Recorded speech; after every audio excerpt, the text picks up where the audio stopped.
বলছি বড় মা তো মিনিকে সামলাচ্ছে, প্লাস কিচেনের কাজও করছে, তাতে বড় মার খুব অসুবিধা হচ্ছে।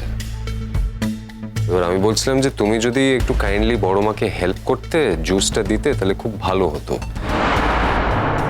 জুস দিতে গেলে তো তোমাকে আগুনের সামনে কাজ করতে হবে না, তাতে তোমার কষ্ট হবে না। So if you could kindly do that. আরে গরিমার জন্য একটু জুস নিয়ে আসবো, এতে বলার কি আছে, আমি নিয়ে আসছি। আর জুস তো বানিয়ে ফ্রিজে রাখাই আছে, তাই না? আমার আর মেজো কাকিমুনির ডায়েটিং চলছে, তাই আমরা জুস খাচ্ছি মাঝে মাঝে, আমি ওখান থেকেই তোমায় এনে দিচ্ছি। এত ব্যস্ত হওয়ার কিছু হয়নি কিন্তু। কেন ব্যস্ত হবে না? তুমি আমার বাড়ির লক্ষ্মী, আনতে পারবে না? যাও নিয়ে এসো। এসো গরিমা, বসো।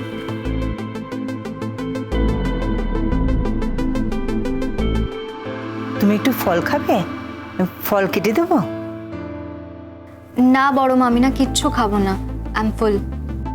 এই যে চলে এসেছে জুস, দেখি দেখি। এনাও। Thank you. আচ্ছা তোমরা কেউ জুস খাবে না? আরে হ্যাঁ, আমি তো জুসে কখনো না বলি না। মেজো মা, আমিও খেতে পারি। Thank you. মেজো কাকামুনি? না আমি খাবো, থ্যাংক ইউ। না না, খেতেই হবে। না না প্লিজ প্লিজ। না না, আমার সুগার হাই আছে, রাখো। বাদশা, থ্যাংক ইউ। চিয়ার্স। চিয়ার্স। বাচ্চা, আমি ভাবছিলাম তোর বোনকে একটু ফলের রস দিয়ে আসি, সকাল থেকে তো কিছু খাইনি। হ্যাঁ হ্যাঁ, নাও না, আমি দিচ্ছি। নাও। যেটা দেখে সেটাই তো খেতে চায়। আরণ্য, তোমার হাতে এটা কোনটা?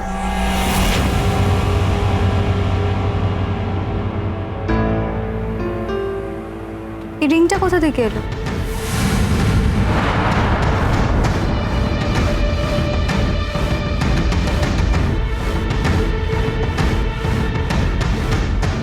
তাই তো, এটা তো খেয়াল করিনি, মানে কাল অবধি তো দেখিনি, দেখলে তো মনে থাকতো।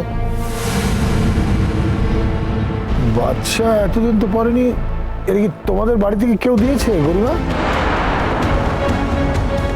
না কিন্তু এরকম আংটি কেউ গিফট করেছিল বলে তো আমি দেখিনি। না, আমরা তো সব গিফটই দেখেছিলাম, এই ধরনের কিছু দেখিনি কিন্তু।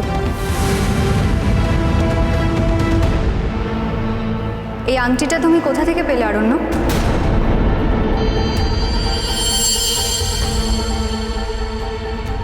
আর বলো না গরিমা, অ্যাকচুয়ালি সামনেই আমাদের বিয়ে, তো তো আমাদের জন্যই আমি একটা আংটি কিনতে গিয়েছিলাম, কিন্তু এই আংটিটা হঠাৎ করে আমার চোখে পড়লো আর সঙ্গে সঙ্গে আমার পছন্দ হয়ে গেল, তাই আমি কিনে নিলাম। রোশনাই সোম থেকে রবি প্রতিদিন রাত 10টায় স্টার জলসায় ও ডিজনি প্লাস হটস্টারে।